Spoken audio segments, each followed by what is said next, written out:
Buenas noches, bienvenidos a Signo Pesos, la economía al alcance de su pantalla. Estos son los temas claves de hoy.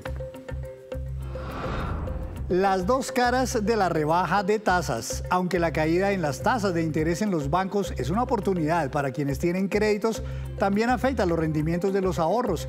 ¿Qué hacer en esta coyuntura? El experto Germán Cristancho de Davivienda Corredores nos explica las claves. Para comprar carro, sí hay plata. Pese a las dificultades económicas de muchos hogares, en septiembre aumentó 10% la comercialización de vehículos nuevos. En minutos, Víctor Grosso nos cuenta cómo está mejorando el mercado en los concesionarios. Otro foco de preocupación económica. Como si no hubieran ya suficientes problemas, ahora Colombia se enfrenta a las afectaciones que tendrá el comercio con Estados Unidos. La razón, una huelga que estalló esta mañana en 36 puertos de ese país.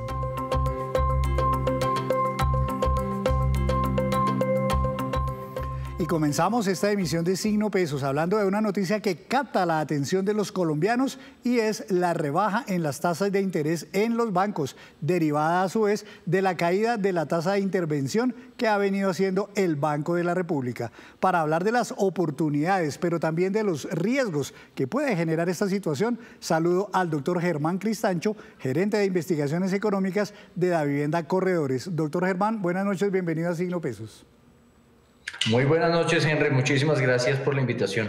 A usted, doctor Cristancho, pues mire, esta gráfica nos ilustra un poco lo que ha venido pasando con las tasas de interés.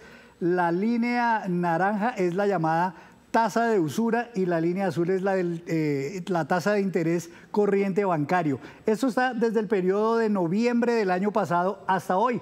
Y miren cómo han bajado las tasas. En ambos casos, las cuentas hechas son cerca de un 30% que han caído estas tasas de interés. ¿Le parece que han venido bajando a buen ritmo para los colombianos?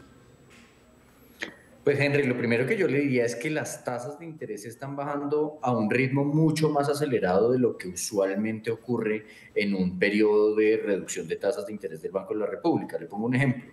El Banco de la República llegó a su nivel más alto de tasa de interés hacia antes de diciembre del 2023, un nivel de 13.25%. En ese mes empezó a reducirse la tasa con un recorte de 25 puntos básicos y con la decisión más reciente, la tasa de interés del Banco de la República se ubica alrededor del 10.25%, es decir que ha bajado cerca de 3 puntos porcentuales. Sin embargo, si usted revisa la evolución que han tenido las tasas de interés de colocación de crédito en la economía colombiana, estas tasas han caído cerca de 6 puntos porcentuales. En créditos, por ejemplo, de vivienda, la tasa de interés para créditos hipotecarios llegó a estar alrededor del 16-17%. Usted ha visto las campañas que han hecho las distintas entidades bancarias en donde incluso se habla de tasas cercanas al 10%. Tasas de compra de vehículo que habían estado alrededor del 26 o 27%, hoy pueden estar mucho más cerca incluso del 20% o del 19%. Entonces, en esta oportunidad, las tasas hacia los usuarios finales, hacia los colombianos, han bajado mucho más rápido que la misma bajada de tasas de interés que uno puede ver en el Banco de la República o en la tasa que los mismos bancos le pagan a los ahorradores a través de CDTs. Esa tasa, por ejemplo, está mucho más cercana al 9, 10%. Yo creo que estamos en un ciclo particular. ¿Qué ha pasado también en el frente de la tasa de usura? Que desde el año pasado hubo unas modificaciones en la metodología de cálculo y eso ha llevado a que también la tasa de usura y por ende las tasas de interés de crédito de consumo bajen mucho más rápido en la economía. ¿Qué es lo importante que hay que tener en cuenta aquí?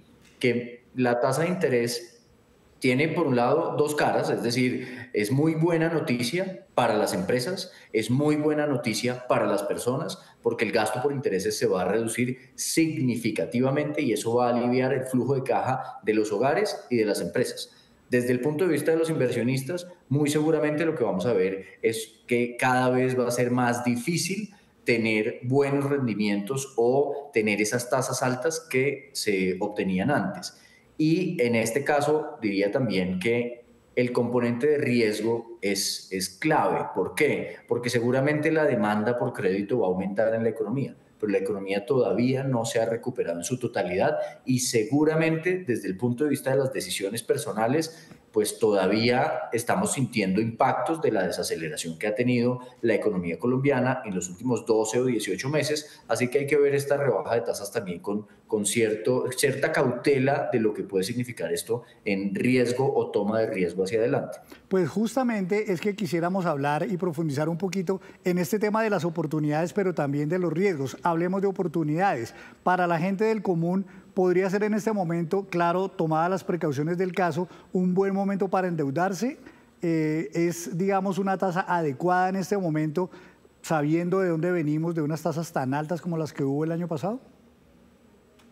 Yo creo que definitivamente, si usted se pone a hacer una comparación muy sencilla de las tasas de interés, Henry, yo le podría decir que hoy los títulos del gobierno colombiano, la tasa a la que se financia el gobierno nacional, que normalmente es una tasa más baja a la que nos financiamos el resto de los colombianos por el nivel de riesgo que cada uno puede tener, esa tasa en los títulos de deuda pública en Colombia puede estar alrededor del 9%, 10% en créditos de muy largo plazo, incluso un poco por encima de ese 10%, casi 10,5% o 10,7%. Si usted como colombiano se pone a pensar en que un banco hoy le está ofreciendo a usted un crédito para compra de vivienda, que normalmente es un crédito que tiene plazos muy largos, plazos de 10, 15, 20 años, a una tasa del 10%, lo que usted está viendo es que prácticamente le están ofreciendo a usted una tasa que es la misma a la que se está financiando el gobierno colombiano a largo plazo o incluso inferior.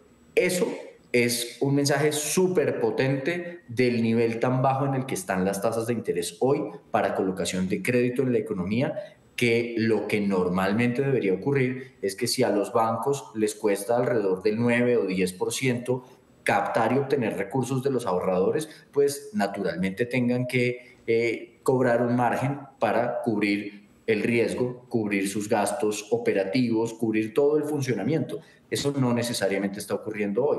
¿Por qué? Porque también hay una expectativa de que las tasas de interés en Colombia sigan bajando, pero eso desde el punto de vista de un colombiano debería ser un mensaje y una señal súper potente de que las tasas de interés hoy están bajas y son buenas para aprovechar en algunos segmentos, insisto, como la inversión de largo plazo en activos como la vivienda. No necesariamente para aumentar el gasto o el consumo, porque naturalmente la economía todavía presenta un panorama en el que sí se está recuperando un poco, pero el panorama tiene unos riesgos importantes. No es momento de tomar un riesgo desmedido solo por el hecho de que las tasas de interés de los créditos han bajado significativamente. Está totalmente clara esa advertencia, doctor Cristancho. Ahora bien, una persona que ya adquirió, ya tiene adquirido un crédito de tiempo atrás, vamos a suponer que lo adquirió el año pasado a finales, cuando las tasas estaban todavía muy cercanas, en el caso del interés corriente, por ejemplo, a un 25, 26%, y hoy ve tasas que están, digamos, como usted dice, por ejemplo, en el 15, 16, 12%. ¿Cómo puede uno hacer para pedirle a un banco que le haga la famosa compra de cartera? ¿Y cuáles son, digamos, las consideraciones que se deben tener en cuenta, por ejemplo, en materia de plazos y, por ejemplo, en materia de en cuánto me queda la cuota? Pues Henry, aquí hay varias cosas que uno debe tener en cuenta. Naturalmente, en un entorno en el que las tasas de interés bajan, se abren este tipo de oportunidades en donde yo podría pedirle a distintas entidades financieras que me hagan una propuesta de si yo quisiera ceder ese crédito o tomar ese crédito con ellos, cómo sería la compra de cartera y a qué tasa sería. Y eso normalmente ocurre y efectivamente se puede aprovechar este momento para refinanciar los créditos a tasas más bajas y generar un alivio en el bolsillo de las cuotas que uno paga y sobre todo el gasto de intereses. Pero antes de tomar esa decisión, creo que es importante entender tal vez dos puntos principales. Primero, entender las condiciones que yo tengo en un crédito, porque muchas veces un crédito, por ejemplo, de compra de vehículo, está denominado en tasas variables, es decir, normalmente la entidad financiera me pudo haber prestado a DTF más unos puntos adicionales o IBR más unos puntos adicionales. También sucede, por ejemplo, en las empresas. Si yo ya tengo la tasa de mi crédito de manera variable y que varía con esos indicadores como el indicador bancario de referencia, probablemente no tengo que hacer mayor esfuerzo para tratar de renegociar porque el mismo costo del crédito se va a ir ajustando a la baja. Si mi crédito es en tasa fija, probablemente sí tenga la alternativa de pedirle a otra entidad financiera que me haga una oferta para ver si efectivamente el costo se me reduce. Lo siguiente que debe uno tener en cuenta es las condiciones del crédito y las condiciones de la propuesta, pues que sean comparables. Es decir, normalmente cuando uno compara tasas de interés, debe hacerlo por lo menos en términos de una tasa efectiva anual. ¿Cuánto es el equivalente de esa tasa al año? Para no ir a comparar, como dicen, peras con manzanas y de pronto no entender bien si estoy recibiendo un beneficio o no. Segundo, que en las condiciones en términos de plazo pues sean comparables, porque de lo contrario no es lo mismo que yo tenga un crédito a 10 años o a 15 años y cotice un crédito a un año. Probablemente un crédito a un año va a ser más barato que un crédito de largo plazo. Entonces, que las condiciones en ese caso sí sean equiparables o comparables para poder saber si estoy teniendo algún tipo de beneficio o no en esa operación financiera que estoy realizando. Y le agregaría un adicional, los costos, ¿sí? A veces ceder la cartera de un inmueble implica unos costos de avalúos o trámites adicionales. Entonces, a veces lo que yo me puedo llegar a ahorrar en una cuota podría estarlo pagando en esos trámites adicionales que por ley, por requisitos se deben realizar. Entonces, no es tan complejo, pero sí es importante tener tal vez en cuenta esos tres aspectos para poder tomar una decisión financiera adecuada en un momento en el que las tasas de interés lo permiten. Doctor Cristancho, una última pregunta un poco más breve y es por el lado de las tasas de captación. ¿También empiezan a bajar no solamente las de colocación, las de los créditos, las del endeudamiento? Hoy, por ejemplo, Nubank, que venía ofreciendo tasas del 13% para cuentas de ahorros, ya anunció que las va a reducir a 12% a partir de la próxima semana. Seguramente otros bancos que tenían esas tasas altas también van a empezar a bajarlas. ¿Esto es un desestímulo para el ahorro o aún esas tasas de 12 o 11% siguen siendo también atractivas para tener dinero ahorrado, depositado en los bancos o en CDTs? Pues en este caso, para un inversionista, esto sí es una muestra de que las tasas de interés cada día son menores, por lo tanto, la remuneración o el retorno sobre su capital está disminuyendo. Si uno mira hacia atrás, de pronto uno anhelaría haber invertido en títulos o en CDTs a tasas del 18% como estuvieron en el año 2023 o a tasas más cercanas al 13% o 14% como estuvieron tal vez hace unos 12 meses o cosas por el estilo. Hoy las tasas de interés son menores, pero eso no quiere decir que no haya oportunidades de inversión, porque si usted lo piensa, muy probablemente en el año 2025 el Banco de la República tendrá su tasa de interés más baja. Nosotros estimamos que puede estar cerca al 6%. Hoy está en 10.25%, lo cual quiere decir que las tasas de las inversiones en el mercado financiero cercanas al 9, 9,5% o similares, probablemente dentro de 6 o 9 meses van a ser menores, lo cual quiere decir que si bien hoy las tasas son menores que hace un año, son mayores probablemente que las que tendremos dentro de un año y sigue habiendo una oportunidad. ¿Qué es importante sí entender ahí, Henry? Que las tasas que usted me menciona del 12%, por ejemplo, son tasas de depósitos en cuentas de ahorro, es decir, son tasas que pueden ir bajando. Yo no las tengo aseguradas o fijas a un plazo determinado.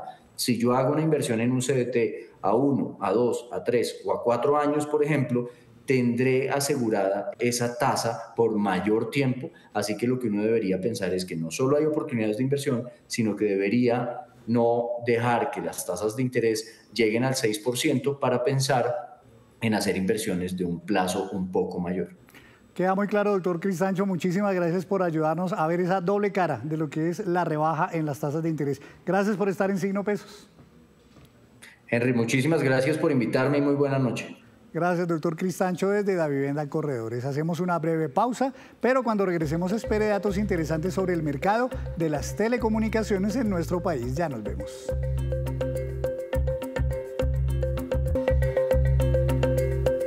Gracias por continuar en Signo Pesos y a esta hora llega Víctor Grosso con más noticias del día. El tema esta noche, don Víctor, vehículos. Don Henry, buenas noches televidentes, y son noticias positivas porque el mercado automotor empieza a recuperarse y empieza a mostrar señales muy interesantes de reactivación, que se pueden interpretar también como señales de reactivación en la economía, porque este es otro de los sectores que sirven como termómetro para medir el aceite al comportamiento económico del país. Además, recordemos que el sector automotor junto con la vivienda y el comercio fueron de esos sectores que duraron varios meses, casi un año y medio consecutivos de constantes caídas. Y ahora que se recupera, pues genera optimismo o generan optimismo cifras como las que le voy a comentar. Entonces hay recuperación en el sector automotor. Conocimos de la ANDI y de FENALCO el balance ya con corte al mes de septiembre que acaba de terminar, y en ese mes se comercializaron 17.117 vehículos nuevos en Colombia con un crecimiento del 10,3%. ¿Qué es lo importante de aquí? Que por primera vez en lo que vamos de este año se supera la cifra de las 17.000 unidades en tan solo un mes. Este es el mes con mayores ventas en lo que vamos corrido de este 2024. También se vio un repunte muy grande en el segmento de los híbridos, crecieron un 59%, y en el segmento de los vehículos eléctricos con un crecimiento del 100,33%. Esto para el registro, la gente que quiere saber, bueno, ¿cuáles son los carros más comprados por los colombianos este año? En el quinto lugar la Toyota Hilux, en el cuarto lugar el Kia Picanto, tercer lugar la Renault Duster, en el segundo lugar Mazda CX-30, y el carro más comprado entre enero y agosto, este sí es el acumulado del año, ha sido la Toyota Corolla Cross, que curiosamente es un vehículo híbrido.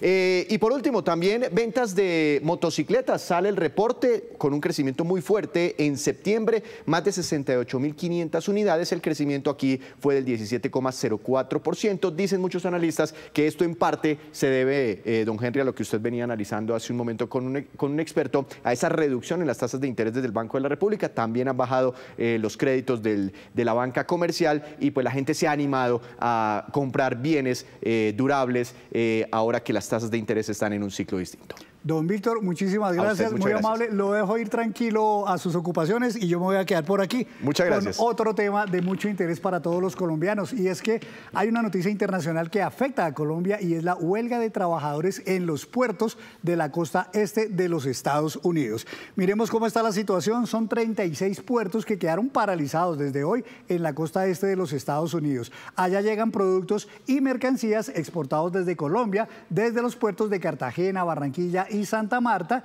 y esas exportaciones suman al año cerca de 9.128 millones de dólares. Ahora veamos por dónde entran esas mercancías colombianas a Estados Unidos, pues precisamente por varios de los que están bloqueados. Por Houston, 31% de esas mercancías, por Newark, 11%, por Corpus Christi, 10%, por Everglades, 9%, y por el puerto de Miami, el 5%. Ahora bien, también nos cuentan desde Analdex que las mercancías exportadas en este momento, las que se podrían ver más afectadas son entonces el café sin tostar, 1.109 millones de dólares se exportan a ese país, puertas y ventanas, 627 millones de dólares, bananos 147 y extractos de café 118 millones. El costo total de las afectaciones dependerá de cuánto dure este problema. Esto explica en esta declaración el presidente de Analdex, el doctor Javier Díaz. En la medida en que los puertos de la costa este no estén abiertos, activos, muchas de las cargas van a buscar entrar por la costa oeste, y se va a presentar una congestión y muy seguramente va a haber recargos. Aparte de esos recargos que tienen que ver con de pronto un efecto inmediato, pues también habrá que ver cuánto dura esta huelga, porque esa es la gran preocupación. Dependiendo de cuánto dure, podría terminar también afectado el comercio colombiano con los Estados Unidos. Esto explica adicionalmente el doctor Javier Díaz. Yo diría que en un par de semanas nosotros podríamos empezar a sentir los efectos de la parálisis de los puertos. En unos números muy redondos, mano alzada, uno puede estimar en 850 millones de dólares mensuales las afectaciones que Colombia tendría en materia de exportación. Las cosas que importamos desde Estados Unidos también podrían verse afectadas si hay ese cambio de rutas y el comercio y las congestiones en los puertos desde la costa oeste. En ese caso se verían afectadas importaciones colombianas como el trigo, cebada, frijol, garbanzo y lenteja que vienen desde los Estados Unidos, pero a través de los puertos de la costa occidental. Preocupante problema entonces para nuestro país. Vamos a ver cuánto dura esta situación en los Estados Unidos. Y antes de despedirnos los dejo con este dato. El mercado de las telecomunicaciones en Colombia crece incluso al doble de la economía en general. Solo durante el año pasado los ingresos que dejaron estos servicios sumaron 27.1 billones de pesos. Eso significa un aumento del 3.11%, pero Internet es definitivamente el rey de las telecomunicaciones. Le deja a los operadores el 61.8% de todos esos ingresos. Es que vean esto, las conexiones a Internet fijo son casi 9 millones en Colombia y a Internet móvil son ya 45 millones. Y así terminamos por hoy. Los esperamos mañana con una nueva emisión y toda la información económica que usted necesita saber. Esto es Signo Pesos, la economía al alcance de su pantalla. Buenas noches para todos.